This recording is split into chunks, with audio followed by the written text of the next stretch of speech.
할렐루야. 오늘 하나님 말씀은 민수기 보겠습니다.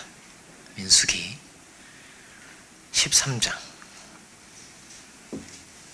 25절부터 보겠습니다.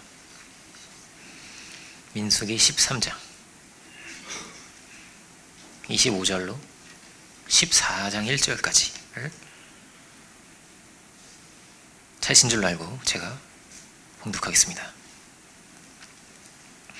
40일 동안 땅을 정탐하기를 마치고 돌아와 바란 광야 가데스에 이르러 모세와 아론과 이스라엘 자손의 온 회중에게 나와 그들에게 보고하고 그 땅의 과일을 보이고 모세에게 말하여 이르되 당신이 우리를 보낸 땅에 간즉 과연 그 땅에 젖과 꿀이 흐르는데 이것은 그 땅의 과일이니이다. 그러나 그 땅 거주민은 강하고 성읍은 견고하고 심히 클 뿐 아니라 거기서 아낙 자손을 보았으며 아말렉인은 남방 땅에 거주하고 헷인과 여부스인과 아모리인은 산지에 거주하고 가나안인은 해변과 요단가에 거주하더이다. 갈렙이 모세 앞에서 백성을 조용하게 하고 이르되 우리가 곧 올라가서 그 땅을 취하자 능히 이기리라 하나 그와 함께 올라갔던 사람들은 이르되 우리가 능히 올라가서 그 백성을 치지 못하리라. 그들은 우리보다 강하니라 하고 이스라엘 자손 앞에서 그 정탐한 땅을 악평하여 이르되 우리가 두루 다니며 정탐한 땅은 그 거주민을 삼키는 땅이요 거기서 본 모든 백성은 신장이 장대한 자들이며 거기서 네피림 후손 아낙 자손의 거인들을 보았나니 우리는 스스로 보기에도 메뚜기 같으니 그들이 보기에도 그와 같았을 것이니라. 온 회중이 소리를 높여 부르짖으며 백성이 밤새도록 통곡하였더라. 여기까지 보겠습니다. 오늘 말씀의 제목은 여호수아와 갈렙처럼 이런 제목으로 보겠습니다. 이스라엘 백성들이 약속의 땅을 향해서 가고 있었습니다. 약속의 땅은 특별히 이방인들이 아낙 자손이라고 돼 있죠. 이런 거인들도 살고 있는 그런 곳이고 아주 견고한 성이 있어서 도저히 정복할 수 없어 보이는 그런 땅이었습니다. 여기서 모세가 12명의 정탐을 보낸 거죠. 그 정탐꾼 중에 10명은 그 땅을 악평합니다. 그 땅은 젖과 꿀이 흐르긴 하지만 우리는 도저히 어쩔 수 없다, 이길 수 없다라는 것이죠. 여호수아와 갈렙은 우리가 능히 이길 수 있다 했던 것이죠. 그런데 여기서 대부분의 백성들은 이 10명의 말을 듣게 됩니다. 그리고 좌절한 거죠. 밤새도록 통곡하고 울었다 이렇게 돼 있는 겁니다. 그러니까 두 시각이 있었던 겁니다. 10명이 보는 시각이 있고 2명이 보는 시각이 있는 것이죠. 이 둘이 참 달랐습니다. 그리고 하나님은 누구를 축복하셨냐? 이 2명을 축복하셨다는 거죠. 그래서 이 2명을 약속의 땅으로 인도해 주셨습니다. 10명이 본 것과 2명이 본 것이 참 다릅니다. 무엇이 진실인가? 똑같은 것을 보았습니다. 그런데 어떻게 보느냐가 참 달랐습니다. 10명은 부정적입니다. 이건 이래서 안 되고 저기 이렇게 강하고 큰 성읍이 있고 거인들에다가 이런 얘기를 하는 거죠. 안 되는 이유가 많이 있는 것입니다. 그러니 도전할 마음이 없어요. 그럼 마음이 안 드는 겁니다. 그리고 이제 14장 2절을 보면 이스라엘 자손이 다 모세와 아론을 원망하다 이렇게 돼 있죠. 원망하였습니다. 현실적으로 보니까 아무리 봐도 길이 안 보이는 겁니다. 그렇지만 누가 잘 본 겁니까? 진실은 어디 있었습니까? 진실은 믿음 안에 있었습니다. 믿음 안에 있었습니다. 그런데 뭐라고요? 뭐가 진실 같아 보이냐면은 이 10명의 말이 맞게 들리는 겁니다. 이 10명의 말이.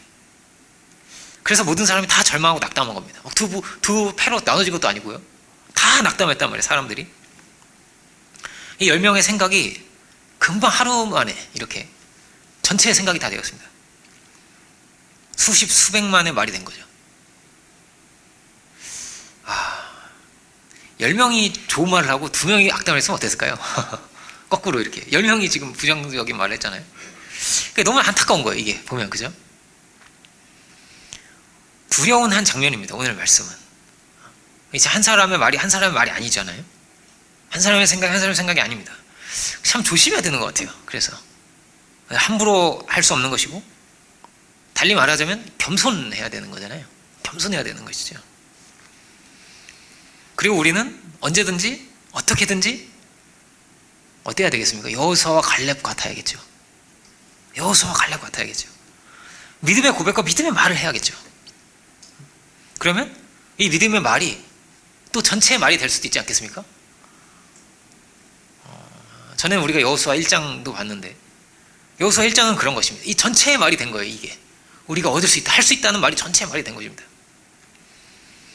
그러니까 이들은 이 자리에서 어떻게든지 믿음으로 보고 믿음의 말을 할 수 있어야 했던 것이죠. 이 10명이 다, 12명이 다 그랬다면 얼마나 좋았겠어요? 그런데 늘 이 10명처럼 부정적인 말을 하기가 쉽다는 것입니다. 우리도 맹소적이고 비관적이고 안 될걸? 못해, 이런 말을 하게 된다는 것이죠. 믿음은 뭐냐? 하나님 말씀에는 분명히 길이 있다, 이것을 믿는 것입니다. 불가능해 보여도 말씀을 따라 간다면은 분명히 그 과정 속에서 우리가 주의 뜻을 발견하게 되고 응답을 얻게 되는 것이죠. 어디에 진실이 있는 것입니까? 말씀에 진실이 있습니다. 우리의 눈에 보이는 것에 진실이 있습니까? 이 세상에 진실이 있는 것입니까? 이 세상의 왕은 누구냐면 사단입니다. 세상 왕이라고 되어 있습니다. 그리고 사단은 거짓의 아비라고 되어 있습니다.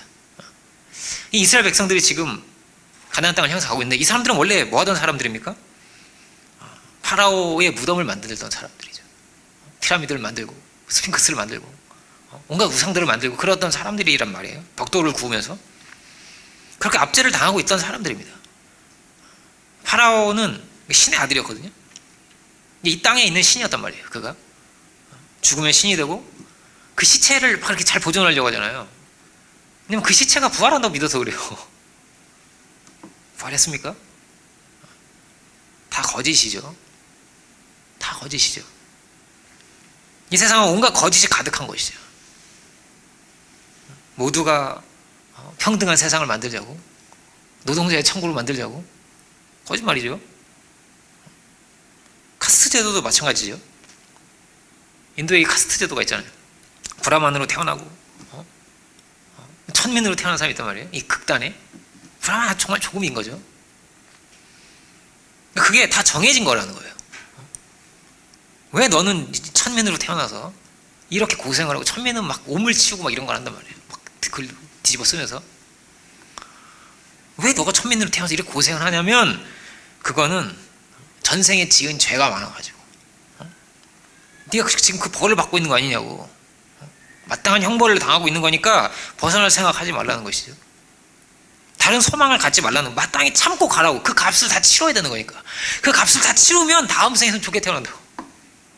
그러니까 너는 지금 그 값을 치러야 된다고. 그러니까 다른 꿈을 꾸지 말라고. 아무 소망을 갖지 말라고. 이게 지옥이죠.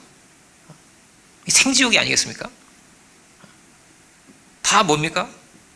다 거짓말이죠. 세상은 이런 거짓말이 가득한 것이죠. 그리고 이 거짓말이 그들의 현실이란 말이에요. 실제로 어떠냐면 브라만은 천민들하고 절대 식사를 하지 않습니다. 식사를 하지 않을 뿐 아니라 천민이 만든 것도 안 먹어요. 더럽기 때문에. 버린단 말이에요. 그냥 이렇게. 천민이 만든 것이라면 먹지 않습니다. 좀 더 높은 수준의 사람이 만들어야 먹어요. 이걸. 정말로 그걸 더럽게 봐요. 브라만이 만든 거랑 천민이 만든 거 뭐가 다르겠어요. 근데 그들은 그렇게 본단 말이에요. 그렇게 보여요. 그렇게 느껴져요. 거짓 속에 있으면서 그것을 진실로 믿고 살아가고 있기 때문에 거짓 속에 갇혀 있는 것이죠. 그리고 어릴 때부터 그 거짓을 듣고 보고 배우면서 살아가는 것이죠. 주님은 이렇게 말할 수 있습니다. 이 거짓의 세계에서 참을 보여주신 분이고, 이 거짓의 세계에 오셔서 우리를 구원하신 것이죠. 창세기는 하나의 진실로 시작을 하는 것입니다.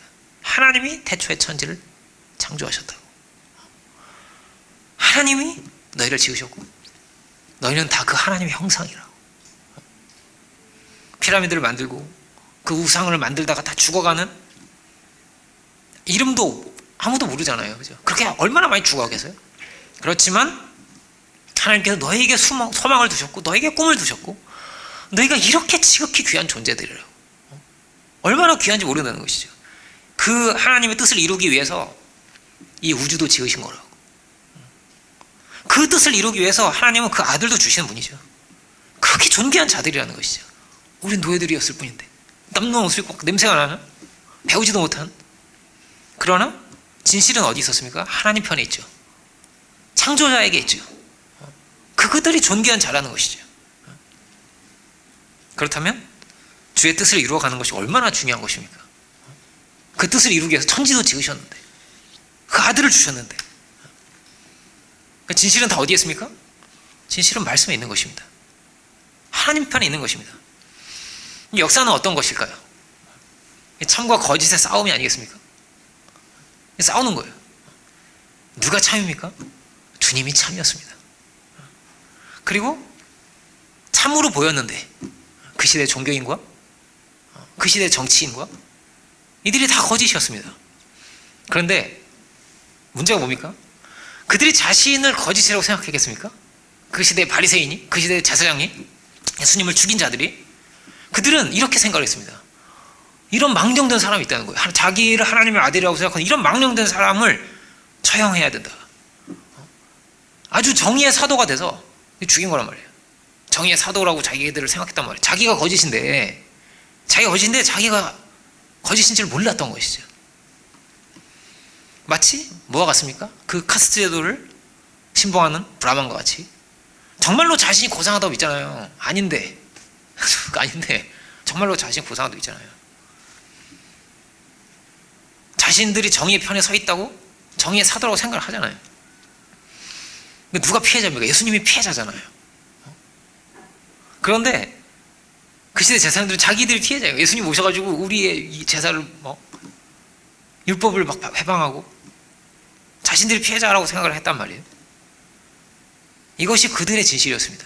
그들의 진실, 그들의 생각이었단 말이에요. 정말로 자기들이 정의 편에 서 있다고 생각을 하는 것입니다. 예수님이 오셔서 심지어 죽은 사람까지도 살리시고 그런데도 깨우쳐지질 않는 것입니다. 사단은 뭐라고? 거짓의 아비라고 했습니다. 사단은 거짓의 세계를 만드는 것입니다. 루시퍼인데 원래 이름은 루시세일이라고 하죠. 루시퍼가 그 뜻이 뭐냐면 광명이에요. 빛을 발한다는 그런 뜻입니다. 광명의 천사였습니다. 빛은 뭐냐면 보게 하는 거예요. 예수님이 참 빛이신데 그죠? 근데 이 천사 이름 광명의 천사였습니다. 다 보고 판단하는 거죠. 자신이 본 것이 진실이 되는 것이죠. 그렇게 확신을 가지고 사는 거란 말이에요. 교만은 뭘까요? 교만은 자신의 진실 안에 갇히는 겁니다. 그래서 스스로 도취되는 것입니다. 교만은. 그래서 스스로 속는 것이죠. 그래서 더 나은 것이 나와도 절대 더 나은 것을 보지 못하는 것입니다. 엄청난 빛이 비치고 있는데 해가 떠서 비치고 있는데 계속 촛불을 들고 다니면서 보는 거예요. 자기의 비추고 마치 그런 것이죠. 더 나은 것을 보지 못합니다. 그래서 회개를 하지 못합니다. 이렇게 해야 되니까요. 이렇게 가야 되니까요. 그들은 그 사는 수가 있다고 하죠. 666이라고. 그 사단이 먹게 한 것이 무엇이었냐? 절대 먹으면 안 되는 게 있었단 말이에요. 태초에 그게 뭐였냐면 지식의 나무였습니다. 선악과는 지식의 나무예요. 선악을 알게 하는 지식의 나무입니다. 원래 해석은 일본 성경에는 그냥 지식의 나무라고 되어 있어요. 우리나라 성경에는 선악과라고 되어 있는데 좀 부족한 번역이죠. 이게 뭐라고? 지식의 나무란 말이에요. 지식의 나무를 먹지 말아라. 마태복음 11장을 잠깐 볼까요?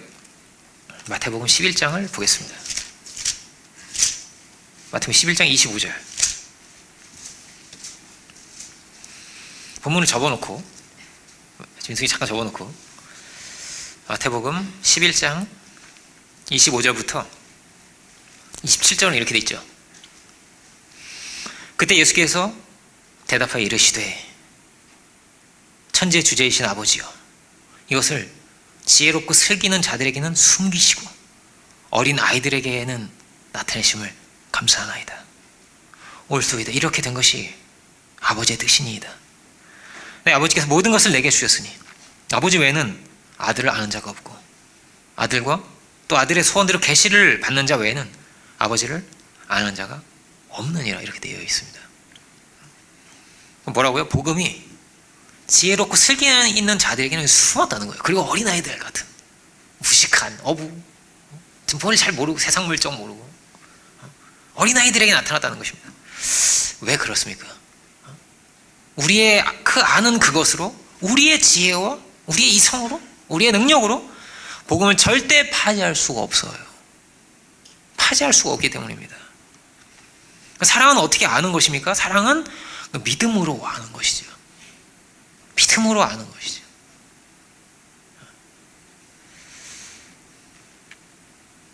주님은 뭐라고 말씀하시냐면 계시라고 이렇게 표현을 하셨습니다. 그리고 그 계시를 통해서 깨닫게 되는 것은 무엇입니까? 나의 의와 나의 지식과 나의 일체의 모든 것이 다 부정되는 것입니다. 이것은 배설물과 같은 것이고 다 헛되다는 것입니다. 이게 지혜의 왕이 하는 말이죠. 번뇌를 더할 뿐이라. 그 모든 것은 누구에게 달려있는 것입니까? 주님께 달려있다는 것이죠. 이것이 우리가 깨닫게 되고 이것이 우리가 알게 되는 것이죠. 생명은 주님께 달려있는 것이죠. 나의 의는 없는 것이죠. 다음 구절은 무엇입니까? 그래서 수고하고 무거운 짐진 자들아 다 내게 오라고 주님 말씀하십니다. 내 은혜를 쉬게 하리라. 주님이 구원하시죠. 주님께 길이 있는 것이죠. 이건 절대 바보가 되라는 것이 아닙니다. 거짓과 교만의 그 최면에서 깨어나야 된다는 것이죠. 답은 주님께 있는 것이죠. 그 빛이 어둠에 비쳤는데 수많은 사람들이 못 알아봅니다. 주님을. 드디어 오셨는데 주님이. 언제 주님을 우리는 만나게 되는 것입니까? 진실은요, 내가 깨어져야 보입니다. 절대 내가 보는 게 절대 다가 아닙니다. 아니면 어떻게 되겠습니까? 그냥 다 자기 시각으로 보는 거죠. 의인으로 보이고 선지자로 보이고. 예수님을, 죄인도 예수님을 알아보고 이방인도 예수님을 알아보는데 배운 자들이 못 알아봤습니다. 그 시대에 제사장들이 못 알아봤습니다. 예수님을. 죽은 자를 살렸는데도 못 알아봅니다. 왜냐하면 자기 안에 갇혀 있거든요. 이들이 다 어떤 자들이었을까? 광야를 지나오면서 광야에서 다 죽은 사람들이 그렇게 자기 안에 갇혀 있는 사람들이었습니다. 그래서 자꾸 원망이 나오는 거예요. 왜 나를 이렇게 인도하셨냐? 왜 광야로 인도하셨냐? 저건 또 왜 이렇게 강한 거냐? 하나님 정말 공정하신 분일까? 하나님 정말 모르신 분인가? 이건 이래서 문제고 저건 저래서 문제이며 막 말하고 있는 거예요. 온갖 것을. 자기는 정말 한계 속에 있으면서 정말 조금밖에 보지 못하면서 다 아는 자가 돼서 계속 말하고 있는 거예요. 원망하면서. 되게 어떠냐면요, 그 개도국이 전도가 잘 돼요. 동남아시아라든지 선교사들이, 저도 선교사였지만 전도가 쉽단 말이에요. 훨씬. 근데요, 인도는요 정말 전도가 어려워요. 인도가 그 카스트제도의 나라가. 왜 그런 줄 압니까? 다 도인들이에요. 다 현자들이에요. 그래서 그 자기 지혜에 다 갇혀 있어요. 그래서 진실을 못 봐요. 그 거대한 카스트제도라는 거대한 거짓말 속에 갇혀 있는데 거짓을 깨고 못 나옵니다. 이거를 그냥 그 안에 갇혀 있는 것입니다.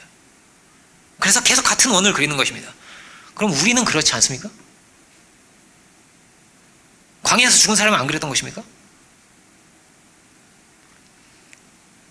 계속 가난한 거예요. 그러니까 이 광명천지에도 계속 차별을 받으면서 오물을 치면서 사는 거죠. 그러니까 우리 안에 죄성을 다르게 말하면 이건 거짓됨이라고도 할 수 있습니다. 교만은 거짓과 아주 관련이 있어요. 거짓 속에서, 그 무지 속에서 혼자 교만한 거거든요. 혼자 다 아는 자가 되어서 계속 말을 하는 거란 말이에요. 그래, 그 안에서 낙담도 하고 절망도 하고 막 울고 웃고 막 이렇게 올라갔다 내려갔다 하는 거예요. 이렇게 그 자기 세계 속에서 정당화도 하고 핑계도 대고 막 이러면서 혼자. 그 로마서 그렇게 돼 있죠. 한쪽에는 검사이고 한쪽에 변호사가 있어서 혼자 막 오르락 내려가는 거 이렇게. C.S. 루이스라는 사람이 아주 위대한 기독교 저술가잖아요. 근데 그 책이 천국과 지옥의 이혼이라는 그런 책이 있습니다. 그 지옥을 어떻게 묘사했냐? 막 이렇게 다 혼자 사는 거예요. 멀리 있어요. 막 저 멀리서 빛이 오는 거예요. 그럼 막 한참을 달려가야 되는 거예요. 가서 보면 혼자 있어. 혼자서 계속 혼잣말을 하는 거예요. 그때 이래서 그랬던 거지. 그럼 그래서 그랬던 거. 이게 이랬던 거 아니야. 이러면서 계속 혼잣말을 하는 거예요. 자기 세계 안에 갇혀가지고. 둘도 아니에요. 혼자 있어요. 다. 이게 지옥이라고.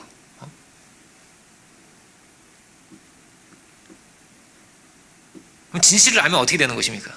성경은 우리에게 진실을 말해주는 것입니다. 진실을 알면 은혜를 구하는 거죠. 도저히 방법이 없고 우리는 길이 없는 것이잖아요. 구원을 요청하게 되는 것이죠. 로마서가 말하는 것은 무엇입니까? 아니 어떻게 감사치도 않고 사는가? 어떻게 하나님을 영화롭게 하지 않고 살아가는가?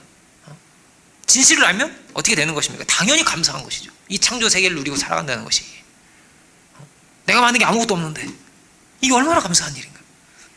거저 받아 살아가는데. 그런데 왜 감사치도 않고 살아갑니까? 왜 우상을 만들고 살아갑니까? 왜 하나님을 영화롭게 하지 않습니까? 거짓의 세계 속에 살기 때문입니다. 그래서 그 진실을 보지 못하는 것입니다. 그래서 죽음의 길로 가는 거예요. 로마서 1장에 뭐라고 말합니까? 스스로 지혜롭다고 하나? 우준하게 되었다고. 너무 지혜로워서요 우준해졌어요. 너무 지혜로워서. 자기가 보는 게 그게 다예요. 약속의 땅에 이룰 수 있는 것입니까? 없는 것입니까? 있죠. 이룰 수 있는 것입니다. 주님 말씀하셨기 때문에 갈 수 있는 것입니다. 분명한 길이 있는 것입니다. 우리가 여기서 믿고 가야 되는 것이죠. 이들이 어땠냐? 싸워보지도 않았어요 아직. 그런데 벌써 못 싸워요. 아니 도전도 안 해봤는데. 이제까지 얼마나 많은 기적을 만났습니까? 그런데도 도전을 못 하겠는 거예요. 아직 아무것도 밝혀진 것도 없고 이길 수 있을 텐데 해보지도 않았는데.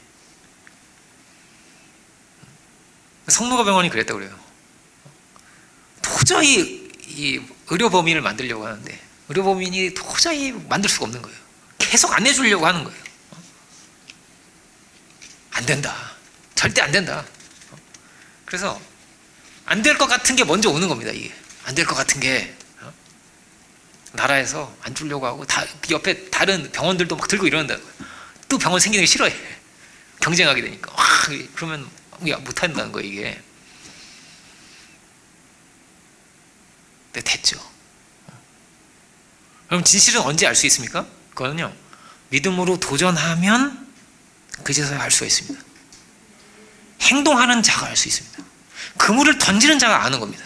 주의 말씀이 맞는지를. 그래서 베드로가 수제자가 된 것입니다. 체험을 하게 된단 말이에요. 순종을 하는 자에게. 해보면 아는 것이죠. 우리는 어디를 향해서 가는 것입니까? 우리도 하나님께서 우리에게 주시는 축복의 한 자리를 향해서 가고 있습니다. 누구든 다 가고 있습니다. 그런데 단순히 돈 좀 벌고 조금 성공도 하고 이런 게 아니죠. 우리는 말씀은 우리에게 분명한 것을 보여줍니다. 우리가 다다라의 표대라는 것은 그 사랑의 세계를 만드는 거죠. 마음을 다하고 뜻을 다하고 목숨을 다해서 내 주 하나님을 사랑하고 내 이웃을 내 몸과 같이 사랑하라 하셨죠. 가장 중요한 계명이죠. 그럼 여기에 우리가 가야 할 길이 있는 것입니다. 그런데요 쉽지 않아요. 온갖 연약함이 막 발견되고 가장 가까이 있는 사람도 사랑하기 너무 힘들고 그렇지만 뭐죠? 목적지는 분명한 거예요. 사랑하고 살 수 있으면 그러면 그는 행복한 사람입니다. 용서할 수 있으면 그가 행복한 사람입니다.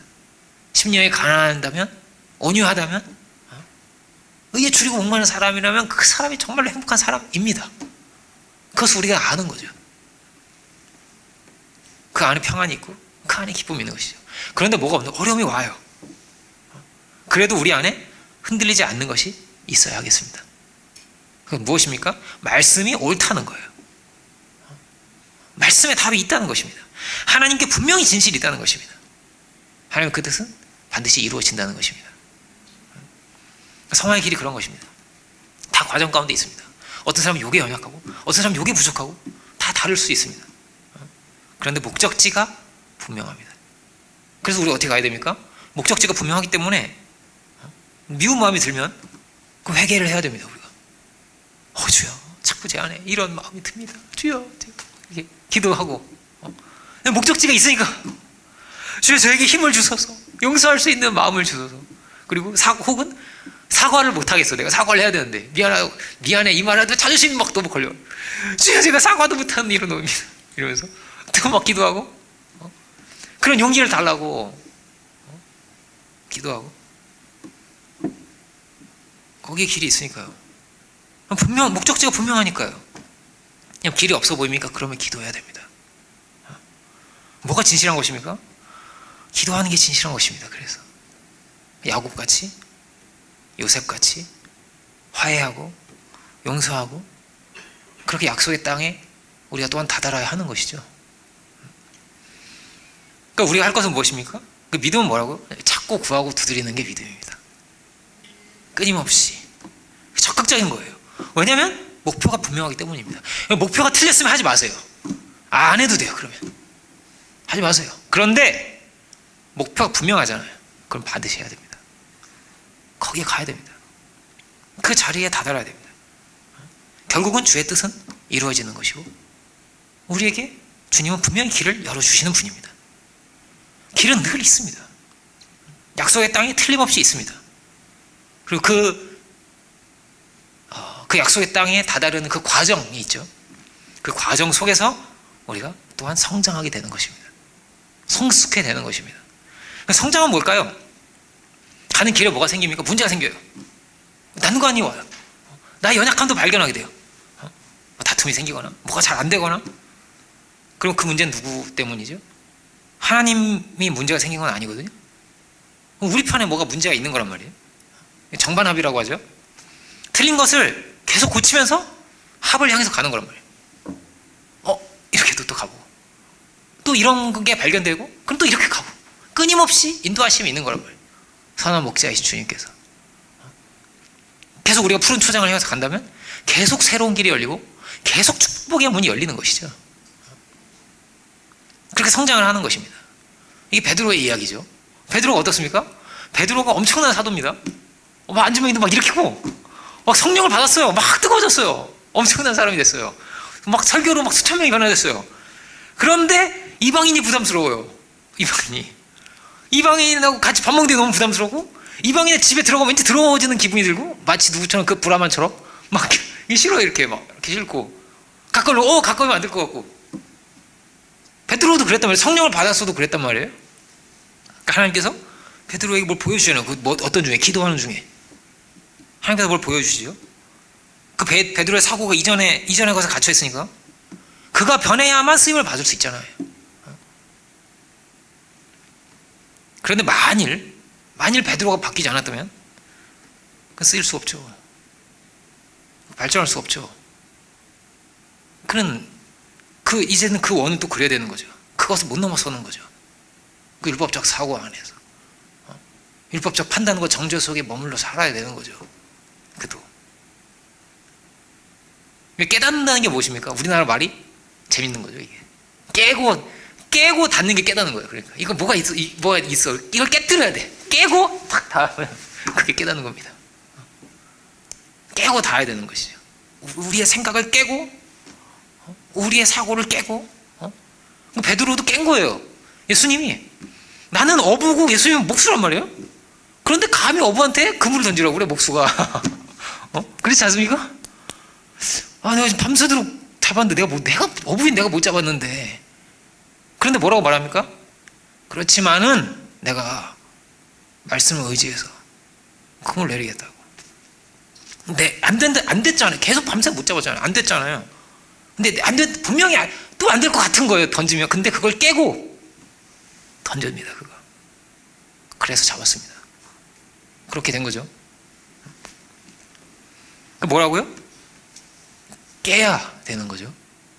끊임없이 깨고 가는 거죠. 역사는 뭐냐? 기독교 역사도 마찬가지죠.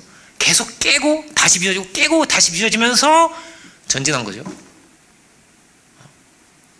중세가 그 암흑 시대였잖아요. 성경 읽지 말라. 다 라틴어로 써 있어서 읽을 수가 없어요. 그리고 온갖 거짓말을 만들어내고 면죄부를 사면 된다고. 이런 거짓말 속에 다 성도들을 다 가둬놨단 말이에요. 주님 이걸 깨뜨리신 거죠. 그리고 다시 빚으신 거죠, 교회를. 종교 개혁 때문에 캐톨릭도 다 변화됐어요. 그래서 하나님 깨뜨리신 거란 말이에요. 그럼 우리도 어떻게 가야 되는 것입니까? 우리도 얼마든지 다시 깨어지고 또 깨어지고 다시 빚어지고 또 깨어지고 다시 빚어지고. 그렇다면 우리가 크게 쓰임 받을 수 있을 것입니다. 큰 승리를 우리가 만날 수 있을 것입니다. 베드로같이 우리도 달라져야죠. 근데 말씀이 왔는데 내가 변화하지 못하고 여전히 내 안에 갇혀있다면, 여전히 이방인 더럽다는 인식에 갇혀있거나 나는 안 될 것 같다는 생각을 하고 있거나, 그러면 그는 심판을 받게 되는 것이죠. 그러면 촛대가 옮겨지는 것이죠. 베드로를 하나님 쓰시겠습니까? 너 말고 야고보로 한번 해보자. 야고보도 똑같은 꿈 꾸고 그럴지도 몰라요. 물론 안 그랬지만, 우리 베드로 사도께서 안 그랬지만, 어떻게 주의 뜻을 이룰 수 있는 것입니까? 우리가 달라져야죠. 우리가 다 어떤 것입니까? 우리는 다 거짓과 싸우고 그렇게 진실을 찾아서 가고 있는 것이죠. 그런데 늘 우리는 만나는 것입니다. 나의 진실과 그의 진실이 다를 수 있고, 나의 생각과 말씀이 다를 수가 있고, 그런데 늘 진실은 언제서야 만나게 되냐? 그래서 순종할 때입니다. 말씀을 따라서 그물을 던질 때입니다. 우리가 믿음으로 간다면 결국은 진실이 드러나게 되는 것입니다. 결국은 진실이 이기거든요. 결국은 주님이 이기시거든요. 그리고 거짓은 반드시 무너지게 되는 것입니다. 하나님이 이 역사를 통치하시기 때문에 온갖 거짓이 다 깨어지고 박살이 난 거란 말이에요. 이 역사 속에서. 그렇지 않습니까? 하나님은 실수하지 않으신다는 그런 찬양이 있잖아요. 실수하지 않습니다. 이 노예들한테 전쟁 한번 안 해보고, 전쟁 연습 한번 안 해보고, 무기도 변변치 않은 이 노예들한테 가나안을 정복해라. 이게 지금 하나님의 실수입니까? 아니요. 아니요. 이 어린아이들에게 복음을 주시고 땅끝까지 복음을 전하라고, 이게 하나님의 실수입니까? 아니요. 아니요. 그럼 우리에게 하나님께서 그 뜻을 이 땅 가운데 이루어가라 가라 하심은 실수입니까? 아니죠. 아니죠. 정말 하나님은 주려고 하시는 분이죠. 그러면 우리는 길을 찾아야 됩니다. 되는 길을 찾고 구하고 두드리고, 그러면 진실을 만나게 되는 것이죠. 이 역사는 누가 발전시켜 왔냐? 그렇게 찾고 구하고 두드린 자를 통해서 새 길이 열린 것입니다. 도저히 이길 수 없는 로마 교황청과 도저히 이길 수 없는 그 신성 로마 제국의 황제와 싸운 것입니다. 도저히 이길 수 없는. 그런데 하나님이 승리를 주십니다. 하나님이 참을 드러내 주십니다. 우리가 이것을 믿고 가야 됩니다. 그러면 알게 됩니다. 아, 이렇게 축복을 주시려고 하셨구나. 이렇게 응답을 주시려고 하셨구나. 아, 이런 사랑의 하나님이시구나. 우리가 알게 되는 것입니다. 기도하겠습니다. 사랑의 주님, 광야를 지나서 약속의 땅을 향해서 갔던 이스라엘 백성들, 그들에게 왔던 위기, 이 자리가 참으로 찾고 구하고 두드려야 했던 자리였어요. 참으로 그 믿는 자에게 승리가 있고 믿는 자에게 진실이 있음을 이 시간 우리가 보게 됩니다. 혹시 우리가 이 거짓된 세계 속에서 주의 말씀을 붙들고 당신의 뜻을 이루고자 주의 부르심을 입었사온데, 주의 우리를 사용하여 주시고 참으로 우리가 깨어지고 또한 빚어져서 날로 날로 새로이 한 걸음 한 걸음 당신의 뜻을 이루어가는 그 한 자리를 향해서 나아갈 수 있는, 그 한 수렴점을 향해서 갈 수 있는 저희들이 주여 다 되게 하여 주옵소서. 제 한 사람 한 사람 연약함을 아쉬운데 주의 능력의 손으로 붙들어 주시고 강하고 담대히 하사 모든 원수들을 능히 싸워 이길 수 있는 힘과 능력을 더하여 주시고 당신의 영광이 드러나고 당신의 복음이 드러나는 놀라운 역사가 저희 가운데 오셔 있게 하여 주옵소서. 감사와 영광을 주께 올려드리기 원하옵고 모든 말씀 예수 그리스도 이름으로 기도 올립니다. 아멘.